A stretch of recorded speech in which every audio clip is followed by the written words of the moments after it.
Sales Business School, la formación en ventas que transforma a las personas. Mi nombre es Gabriel Martín. He pasado 37 años en ventas toda mi vida, los últimos 25 en tecnología y los últimos 25 en puestos directivos de ventas. He sido director de ventas, he sido country manager 20 años, he sido área VP también y siempre en multinacionales. En esta ocasión queremos hablar del forecast, como te comenté, y por qué es una herramienta clave para ventas. Pero antes de empezar a entrar en materia, ¿qué es un forecast? ¿Y por qué es tan importante para el departamento comercial? El forecast, el palabra es americano, significa previsión, es ni más ni menos que la previsión de lo que se va a vender en el periodo que la compañía utiliza como medida, ¿no? Puede ser trimestral, puede ser semestral, puede ser anual, cada empresa es un poco distinta. En tecnología se utiliza la previsión trimestral y normalmente se rompe en previsiones mensuales para ver la linealidad de la previsión y para asegurar que no toda la venta va a ser al final del trimestre, sino que se van a cubrir porcentajes razonables y no va a haber una carga de venta toda hacia el final del trimestre. Con eso también se evitan las desviaciones, imagino. Claro, el riesgo de desviaciones es mayor cuanto mayor sea la carga de pedidos al final del trimestre, más cosas pueden pasar. Además, la administración y el back office, la carga de trabajo era inmensa y ahora es más razonable.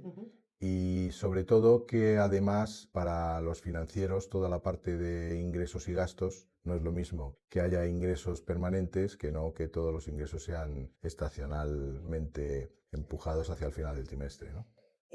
Hablando antes, cuando has entrado esta mañana, surgió una duda con un alumno que me gustaría reflejar también en el podcast, pues si le ha pasado a más gente. Las diferencias entre cuota y forecast.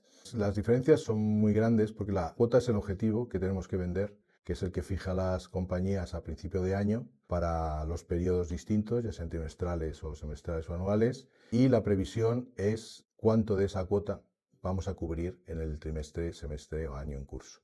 Es la diferencia. Es decir, una cosa es el objetivo y otra cosa es la realidad, el cumplimiento del objetivo.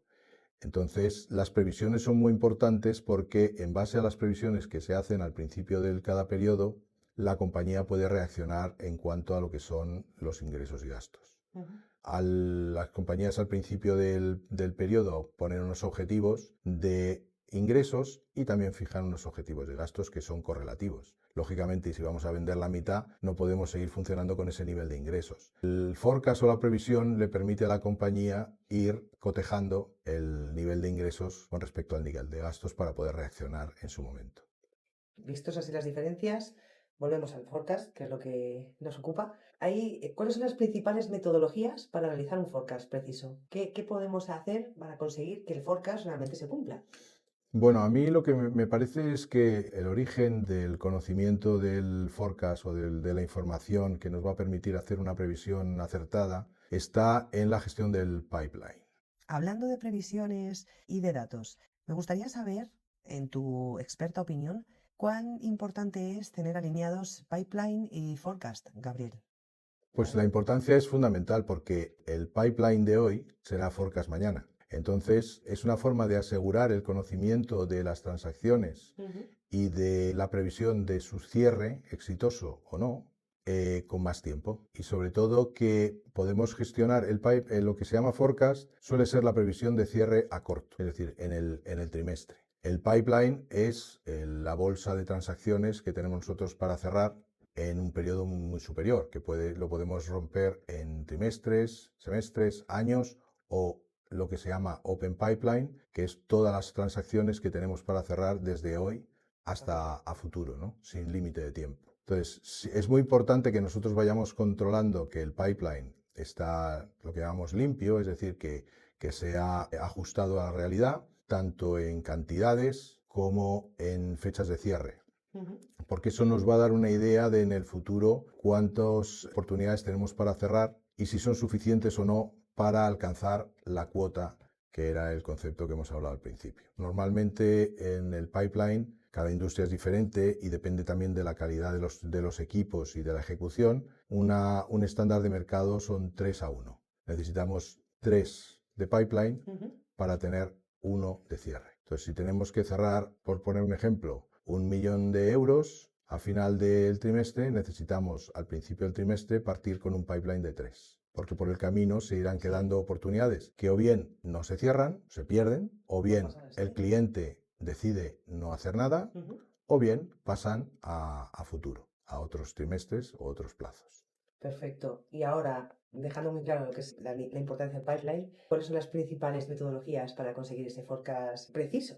No hay una metodología como tal de forecast, ¿no? El forecast al final es un cálculo Ujú. que se establece en función del conocimiento de la situación de las oportunidades. Entonces, la metodología que yo sugiero, que es la que yo utilizo, es la de conocer todas las oportunidades y tener toda la información necesaria y actualizada para poder juzgar si la oportunidad se va a cerrar sí o no y si se va a cerrar en este trimestre sí o no, que son Ujú. los dos elementos que necesitamos para hacer el forecast, porque no podemos olvidar que el forecast llega solo hasta el final del trimestre. Es la cifra que vamos a cerrar en una fecha determinada. Mm. Todas las oportunidades que, aun siendo favorables, es decir, que las vamos a cerrar y las vamos a cerrar nosotros, si las cerramos en el trimestre siguiente, son un error de forecast. Aunque se cierren, es un error feliz, pero es un error. Sí. Entonces, tenemos que pensar que un forecast aceptable está en una desviación de no más del 10%. Esos márgenes en los que consideramos aceptables o no, el 10% se considera que está dentro de unos márgenes Sí, correctos, vamos, unos sí. márgenes o habituales No o debe ser limitados, ¿no? superior. Ujú, No debe ser superior. Es difícil también que sea inferior, porque ujú. al final estamos jugando con oportunidades, pero indudablemente también, quiero decir, hay industrias y hay industrias, ¿no? Mm. Es decir, hay industrias donde a lo mejor se venden bienes de consumo y el forecast es más, digamos, estadístico, en base a la Sí. estacionalidad, el conocimiento del mercado, la disponibilidad del producto, etcétera, etcétera. Ahí se suele errar menos, pero también es verdad que se suelen, digamos, romper los números menos, porque la demanda, Sí, una demanda sorpresiva normalmente no se puede cubrir porque no hay existencias. ujú. Pero en la venta, por ejemplo, de tecnología, donde sí hay muchas veces que se rompen los números, la única manera de tener controlado el número es conocer la operación de arriba abajo. ¿Y eso qué son? Pues horas. Horas despachando con los comerciales, horas conociendo los detalles, horas haciendo las preguntas adecuadas de si se va a cerrar la oportunidad, por qué se va a cerrar la oportunidad, por qué el cliente va a comprar, por Ujú. qué va a comprar este trimestre, por qué va a comprar lo nuestro, por qué va a hacer algo en lugar de no hacer nada, etcétera, etcétera, etcétera. Ujú. Entonces, una vez que se tiene toda la información y la información proviene del cliente, no de otros jugadores del mercado que son ajenos al cliente, sino que se tiene la información de primera mano, que parece muy obvio, pero no lo es tanto, entonces se puede empezar a construir una idea de cuánto se va a poder cerrar. Para que el forecast sea, digamos, exacto o preciso, Ujú. necesitamos construir escenarios diferentes. No existe un solo escenario, porque al haber muchas transacciones, hay transacciones que no mueven la aguja, pues son pequeñas, pero hay transacciones muy grandes que sí pueden Claro. representar un cambio enorme Mm. de más del 10% en el Ujú. forecast. Entonces, esas hay que conocerlas muy bien. Y el plan B lo que permite es que si alguna de las operaciones que teníamos en el forecast como seguras se tuerce por cualquier motivo o se retrasa, tenemos que tener una bolsa de operaciones que al principio llamamos probables, pero no seguras, que Ujú. son las que entran a reemplazar. Entonces, esos son los escenarios con los que nosotros tenemos que jugar haciendo distintos cálculos de probabilidades. Normalmente el forecast no se da un forecast, se dan tres. Se da el número, Ujú. se da lo que llamamos el mejor caso o el best case, que es en el hipotético caso de que todo salga bien, y el worst case, que es el peor de los escenarios, que es el hipotético caso de que todo salga mal. Entonces, esos tres números son los que nosotros estamos moviendo constantemente con el escenario. Entonces, el número que nosotros hemos dado normalmente es el número que no se suele cambiar, porque es tan malo errar en el forecast tanto hacia arriba como hacia abajo. Es decir, un 90% de exactitud se requiere tanto para arriba como para Ujú. abajo. Obviamente, si vendemos más de lo que hemos dicho, es un error feliz, pero Pero si no, sigue puede ser siendo una un error. tragedia. Sigue siendo un Claro. error. Y Ujú. no está bien hecho el trabajo. Tendrá que mirarse la empresa a sí misma para realizar el forecast, pero temas como la estacionalidad o la competencia también son factores que tienen que influir, ¿no? Claro, por supuesto. Es decir, en la venta nosotros sabemos que una oportunidad es una criatura que está viva. Ujú. Es decir, hay días que evoluciona hacia bien, hay veces que la competencia se mueve y tú te quedas desposicionado y tienes que recuperar. Eso va a ocurrir, independientemente de la cifra que hayamos dado. Mm. No es lo mismo conocer todas las circunstancias y tener digamos, un criterio muy exacto de lo que va a ocurrir con respecto a la oportunidad que no tener la información. Es más fácil equivocarse si nuestra información está equivocada. Si nosotros pensamos que estamos muy bien posicionados porque no sabemos lo que está haciendo la competencia, porque no conocemos los criterios de compra del cliente, porque no tenemos la foto clara, pues nos equivocaremos. Mm. Si tenemos claro que a lo mejor el cliente prefiere la competencia y va a comprar la competencia, no venderemos, pero acertaremos en el forecast. Ya, pero al fin Es y que al es cabo, igualmente sí, sí, sí. importante, ¿eh? Siendo tú profesor de la escuela, me interesa mucho saber cómo se integra el forecast con otros procesos como la planificación estratégica o la gestión de inventario.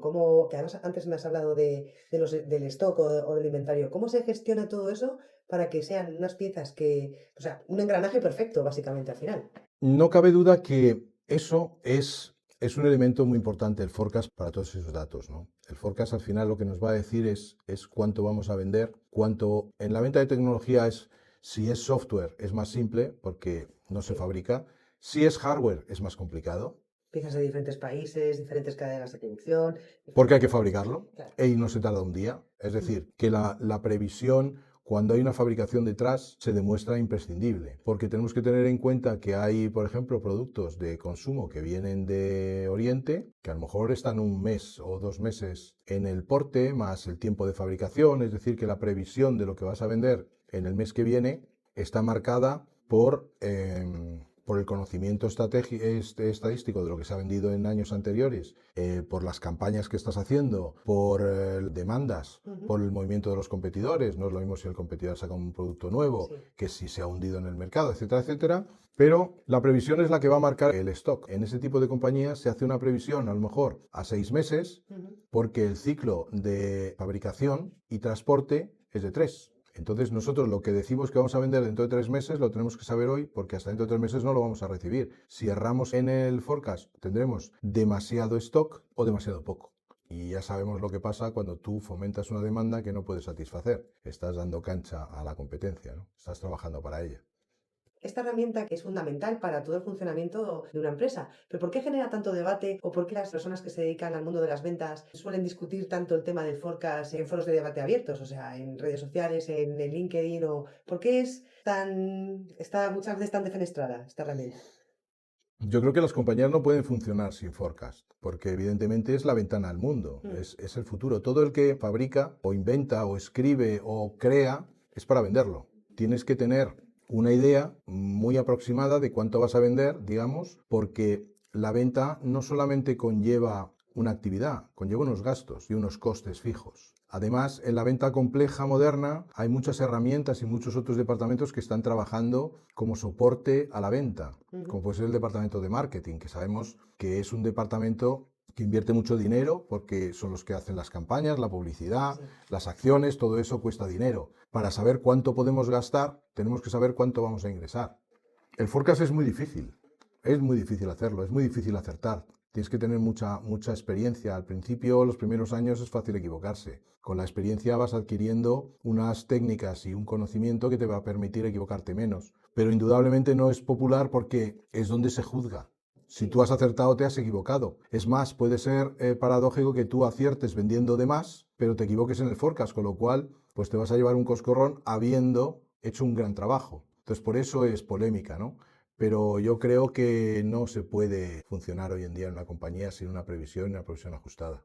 Siempre estamos hablando por supuesto, no vamos a hablar del error negativo, es decir, que vendas menos de lo que habías previsto, pero el error positivo, vender mucho más de lo que habías puesto planificado en el forecast, también puede ser una medida de autoprotección o de poca ambición, o puede ser, esos errores positivos, como tú les llamas, felices, también pueden demostrar otro tipo de carencias de las personas que realizan el forecast. Claro, evidentemente si es consistente ese error es que eres una persona conservadora, ¿no? Ujú. Entonces, hay que pensar también que el forecast que se da tiene que ser lo más parecido posible a la cuota o al objetivo. Ujú. Es decir, dar un forecast del 50% para luego ir subiendo y al final cerrar un 150% es una gestión malísima del forecast. La empresa no sabe con qué quedarse, si con el 50% del principio, además que si tú das un 50% al principio, seguramente la empresa reaccionará recortando gastos, Claro. con lo cual vas a vender con menos medios. Ujú. Entonces, es una tendencia poco profesional, Sí, ¿no? además devolvemos otra vez al tema de los inventarios y demás, que al final tampoco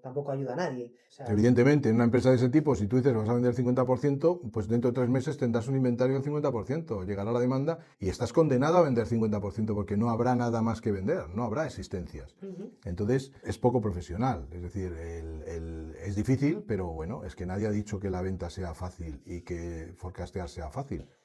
¿Te has planteado o sabes por dónde van a ir los tiros respecto a la elaboración de los forecasts con la inteligencia artificial? Indudablemente, la inteligencia artificial lo que te va a permitir, que es muy importante para hacer forecast, es la correlación de todos los eventos y de todos los datos. Es decir, que todo lo que está ocurriendo y está debidamente documentado se va a poder tener en cuenta a la hora de tomar una decisión de si la oportunidad va a entrar o no y si va a entrar en fechas o no. Mm. Pero al final no podemos olvidar que lo más importante es la documentación. Es decir, un forecast sin herramientas es muy difícil. Si ya de por sí es difícil, es muy difícil. Pero un forecast con herramientas, si la información no está ahí, pues las herramientas no nos van a poder presentar una información fiable o una información que nos ayude. Entonces, Ujú. al final, el estar en la calle, el estar hablando con los clientes, con los actores principales, el estar haciendo las preguntas clave, el estar obteniendo los datos críticos para conocer si la oportunidad se va a cerrar o no, eso queda, No, eso no tiene repuesto, no tiene ahí sustituto. no nos pueden sustituir No.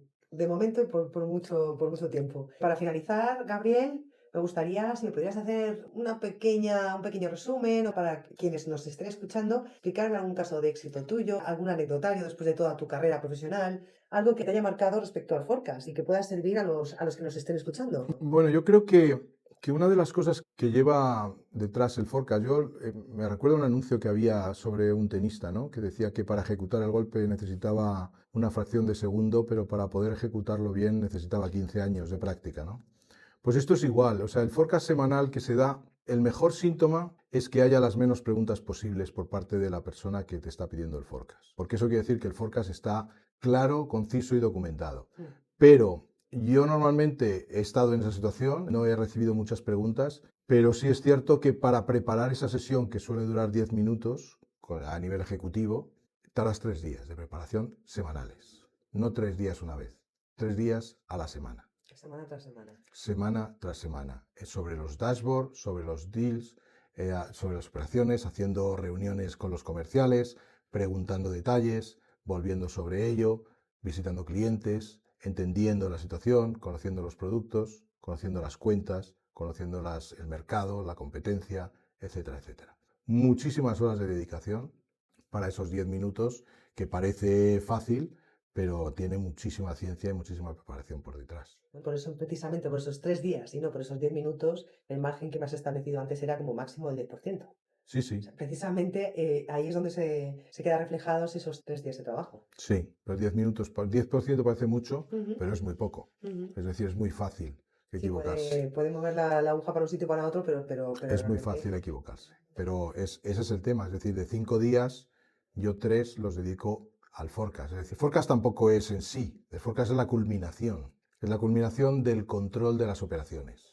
Es como la rendición de cuentas del control de las operaciones. Tú en realidad lo que haces es controlar las operaciones para que salgan bien. Y luego rendir cuentas es fácil si tienes un gran control sobre las operaciones. Y como decías antes, la inteligencia artificial ayuda muchísimo a ser capaz de controlar las operaciones porque te presenta toda la información de una manera mucho más ágil y mucho más correlacionada y mucho más comprensible y más útil. Pero al final tiene que estar el factor humano. Eso ya ha Exactamente, quedado clarísimo. exactamente. Pues, Gabriel, muchísimas gracias por hablar conmigo, De por nada, encantado. dedicarme este tiempo. Espero que sigamos haciendo podcast juntos. Un placer.